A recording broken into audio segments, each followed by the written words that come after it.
Estamos aqui na Baía do Sol, aqui com o nosso amigo Oscar.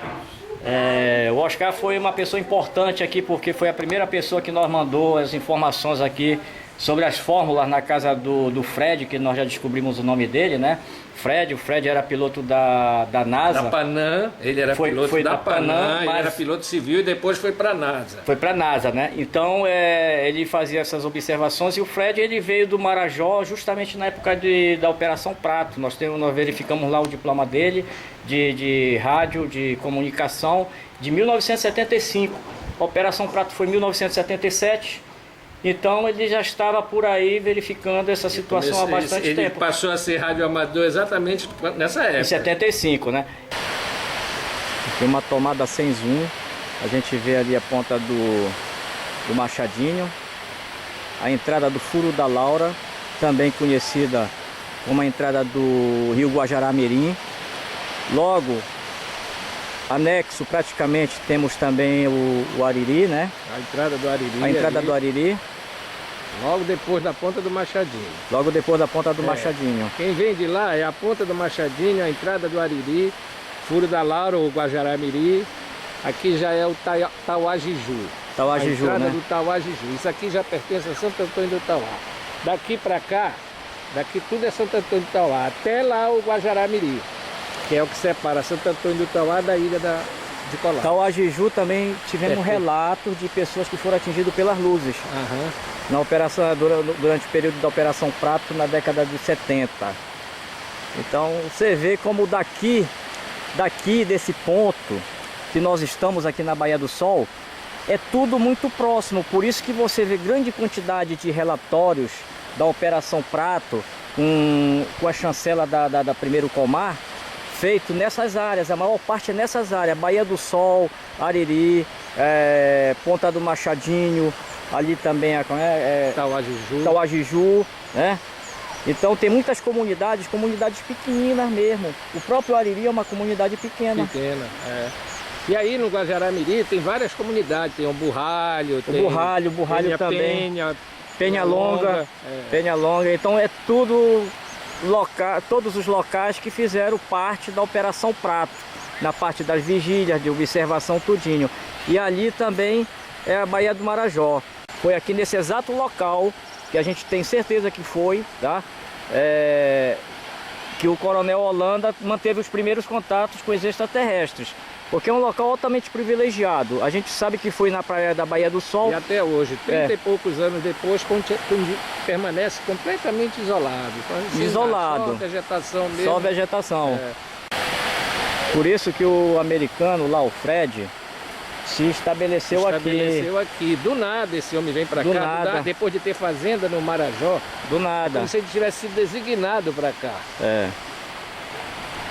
Então ele seria a pessoa mais indicada para se estabelecer aqui. Tá bem ali a entrada do furo, tá vendo? Aquela parte agora apareceu, baixa, agora apareceu. Bem agora. Agora apareceu.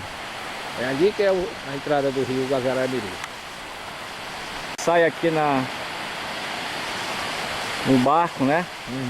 Entra por lá pelo Guajará-Mirim. Vai bater na frente da cidade da Vigia. Vai bater na frente da cidade da Vigia, né? E vai passar também por Penha Longa, onde tem a balsa que faz a travessia do continente para a ilha de Colar. Aqui nós temos a área determinada da Operação Prato aqui. Diga-se de passagem, viu, Oscar? Antes da Operação Prato, eu já fazia algumas vigílias aqui na Baía do Sol. E uma coisa muito impressionante que eu percebia, isso foi por volta de 1975 também, por volta nessa área que o Fred se estabeleceu aqui. Então uma das coisas que eu percebia era que, por exemplo, quando eu vinha fazer essas vigílias, geralmente, em noites estreladas, parecia que o universo estava a um palmo da nossa mão, entendeu? Era como se você tivesse o acesso a todo o universo. E a partir desses momentos, não eram constantes, entendeu? É como se abrisse um portal, daí você poderia ver luzes erráticas circulando aqui nessa região da Baía do Sol.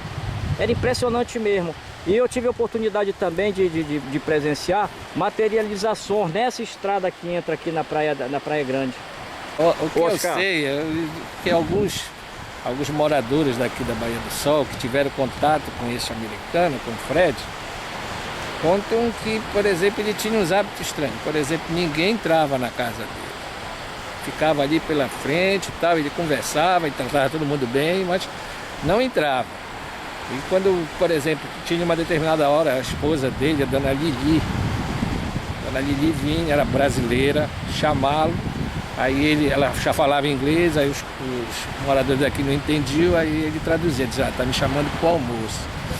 Outra coisa estranha é que os livros que ele tinha na sua biblioteca, todos, em vez de o título ser virado para fora, o que é normal para a gente saber o título, saber qual é o livro, ele fazia o contrário, ele virava com as páginas para cá, para você não saber qual era o livro que ele estava lendo. Uma coisa que chamou também a atenção, muito depois da morte dele, chegou uma van aí com vários homens, entraram na casa, pegaram toda a documentação que tinha, saíram com todas aquelas pastas e foram embora. Tinha vários relatórios. Vários relatórios, o que ele tinha, anotações lá, todinho levaram, não deixaram nada quase. E esse pessoal que chegou na van aí eram brasileiros? Não, eram americanos. Eram americanos. Entraram lá com o consentimento da dona Lili, né, que a esposa ainda ficou. Ela ficou viúva. Ela morreu depois. Mas e outra coisa que chamava a atenção, depois mesmo da morte da dona do Fred americano, com a sua esposa, dona Lili, a casa ficou entregue aí a um caseiro, que é o seu Antônio. E eles não permitiam fazer nada na casa, só conservar. Só conservar não, só olhar, porque até nunca pintaram, nunca limparam, nunca fizeram nada.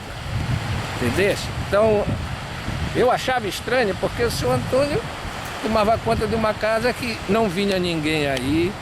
Eu, inclusive, me interessei para comprar essa casa. E o seu Antônio disse que não queria vender. Eu achava estranho como é que este homem lá de Belém, que era sobrinho da dona Lili, administrava essa casa, pagava para o seu Antônio e não vinha aí, não desfrutava disso aí, pagava integralmente e tal. 20 e poucos anos, quase 30 ele pagou este homem. Esse homem trabalhou desde a época do seu Fred. E não vinha aí, não queria saber, chegava fim do mês, o seu Antônio ia lá em Belém, recebia o dinheiro e pronto. Quer dizer, era estranho tu manter uma casa aqui, manter um caseiro e nem vir aqui. Depois que ele morreu, né? Era como se aquilo não pudesse ser vendido. Aí depois alguma coisa ocorreu que, vamos dizer, as papeladas foram resolvidas e ele vendeu agora para esse senhor. Então, Oscar, aquela areia ali, aquela areia foi onde afundou o barco? Afundou uma embarcação, encalhou. Aí depois os pescadores daqui foram lá ajudar para ver se conseguiu. A maré subiu, eles não conseguiram tirar. Depois ela foi afundando na areia e eles levaram tambores, prenderam ela todinha, mas não conseguiu evitar. Ela afundou mesmo, ela sumiu na areia. Mas a pessoa anda normalmente na areia? Anda normalmente na areia. Eu, de vez em quando, desço lá e vou andar lá. Mas a embarcação ela foi engolida pela areia? Engolida pela areia. E não é uma areia movediça? Não, não é areia movediça. Fica na entrada ali do Tauajiju. Tauajiju, né? É. Onde a gente está filmando agora. Uhum. Daquela areia, né? Aquela areia que agora já está menor, aparece menor porque a maré está enchendo. A maré quando enche, cobre ela todinha. Ele entrou no Guajará-Mirim, né? O Oscar ainda agora deu um relato sobre o barco que afundou nessa areia. Ali na boca do Tauajiju. Na boca do Tauajiju. Impressionante, viu, Oscar? Que eu me lembrei agora que para ali saem os barcos dos pescadores, né? Daqui dessa ponta, né? Dessa ponta, aqui, Então, veja bem, eu tenho uma experiência que uma vez eu saí daqui num barco, tá? Fui a Berando, quase em frente ao Tauajiju, onde você falou, onde o barco ficou afundou na areia, né? Então, nesse local, mais ou menos naquela entrada, eu joguei uma linha de pescar de 200 metros e não chegou no fundo. Então, realmente tem um mistério ali naquela área. Essa ponta ali. Nessa ponta. É misteriosa essa ponta. Uma vez eu senti na saída lá do Ariri, que eu peguei de repente a água ficou toda revolta. Do nada uma parte ficou revolta. E eu eu achei, em vez de desviar, tinha um barco que vinha atrás de mim. Esse barco parou, eu continuei. E quando eu entrei nessa água toda agitada, eu quase eu afundo, digamos assim. Mas depois eu passei. E tu tem relato de locais tão profundos assim que a gente possa jogar aqui uma linha de 200 metros? Já ouviu alguma história nesse sentido? Eu já ouvi ele falar e não dizia metros, mas muitas braças, 40 braças, 50 braças. Bem aqui na frente da cidade mesmo, tem um local lá que eles dizem que é muito profundo, numa região chamada Camboinha. Eles também dizem, logo depois da margem, eles dizem que é muito profundo lá.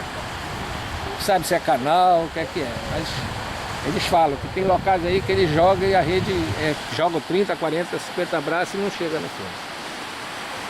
E as cartas náuticas, a gente não vê essas profundidades nas cartas náuticas, né? Elas não atestam essa profundidade. Nem nas pesquisas que a gente faz a respeito de profundidade aqui, tem algo nessas dimensões.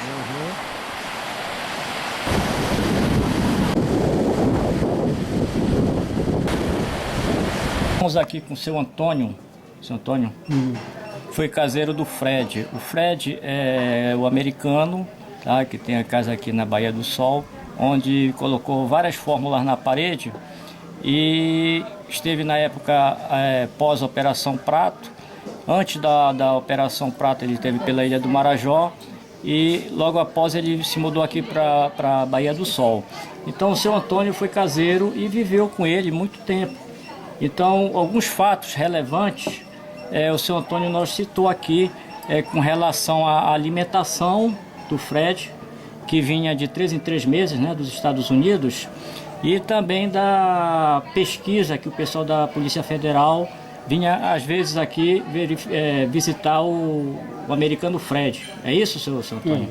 Então, dá para o senhor repetir aí? Que a Polícia Federal teve aqui 3 vezes? Não, teve mais 2 ou 3 vezes. 2, 3 vezes só. E a alimentação, 2, 3 vezes a Polícia Federal teve aí para verificar, né, se ele tinha algum relacionamento com alguma coisa, né? E também a alimentação, o senhor falou que ele 3 em 3 meses ia pegar... Vinha dos Estados Unidos. Porque eu só comi com a enlatada. Era? Tudo enlatadinho, tudo naquele vidro lá. Comeu peixe? Peixe comi pouquinho, não comprava peixe. Seu Antônio? Eu não comprava carne nessas coisas aqui não. Aqui é a rampa do fim da praia da Baía do Sol. Os barcos aqui.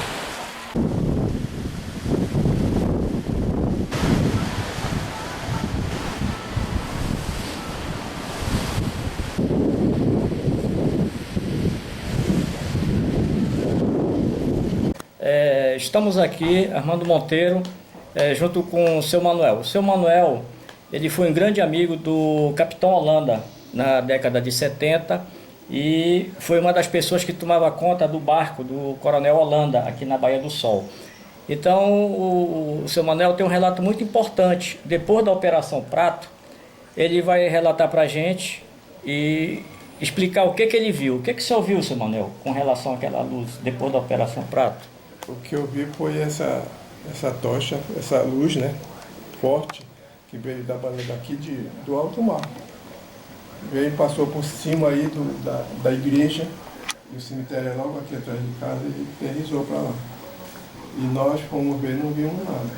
Então essa luz, ela veio do lado da Baía do Marajó? E daí?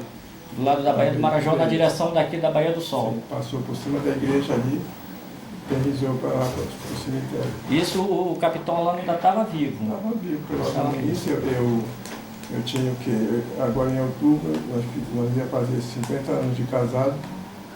Eu devia ter uns 3 anos de casado. Devia ser há 47 ou 46 anos atrás. Que cor é a luz, mais ou menos? Luz como essa nossa aqui, a luz de um avião, assim, por exemplo. Tipo um avião. Ela tinha uma forma... meio amarelaço, assim, né? Meio amarela, né? Amarelada. Ela era cilíndrica ou redonda ou tinha um formato? Não dava para especificar. Parecia redonda, mas talvez fosse até meio oval, assim. Algum relato da época que o senhor possa dizer sobre essas luzes? O pessoal aqui se assustava, eu sempre ficava assim imaginando, não podia ser um negócio desse. Mas como falavam que em Colares realizava nas casas, tinha foco de luz que adormecia o pessoal, por sinal, nesse CD que eu tenho, parece a cicatriz onde sugava o sangue da pessoa. Tudo isso aconteceu. O pessoal ficava sobressaltado aqui já. A gente ficava sobressaltado. Na Baía do Sol. Houve o ataque aqui na Baía do Sol. O ataque foi só em Colares, realmente. O ataque foi só em Colares. Aqui na Baía do Sol era mais as luzes, como essa que o senhor acabou de relatar, né? Aqui que passa, mas a gente não sabe o que é. Os aparelhos aí que a gente vê as estrelas e vê aqui, aquela luz vai embora andando. Recentemente? Quase toda noite a gente vê. Atualmente? Ah, atualmente então o senhor está tendo essas visões aqui, né? Interessante. Vai embora, aquela luz, por exemplo, parece daqui, de repente a gente olha, tá as estrelas paradas, né? Aí aquela luz vai embora, some. Essa luzinha não. Ela vai embora. Ela vai embora e some no horizonte. Tá entendendo? Mas passa. Isso eu já vi aqui. Várias vezes, não foi só uma vez não. E ela tem uma coloração... Olha, Armando, é pequena, é como se fosse uma estrela, assim, com uma luz mais queimada um pouco, né, seu? meio amarelada, alaranjada. Isso. Aí passa pra cá, passa. Basta a gente ficar observando. Agora também é assim, não é toda noite que a gente vai lá e vê. Não foi assim. Eu já vi outras vezes, mas assim, quando a gente às vezes fica na rua até de noite, é tarde, eu e o Oscar, a gente olha aquilo lá. Por exemplo, um planeta, Júpiter, Marte, ele não estaria se locomovendo, né? Um helicóptero, todo mundo sabe que é um helicóptero aqui, né? Agora, essa luz realmente, ela pode ser o quê? Pode ser... a estrela cadente não é, porque as pessoas sabem que é uma estrela cadente. A estrela cadente, quando a gente pesquisar, ela não vai devagarinho, não. Ela passa de uma boa velocidade. Agora, assim, muito longe, não é perto, né, Celino? É muito longe. Mas essa que o senhor viu, ela pousou. Essa pousou. Pousou. Só que ninguém viu nada. Só que foram lá e não viram. Depois da Operação Prato, né?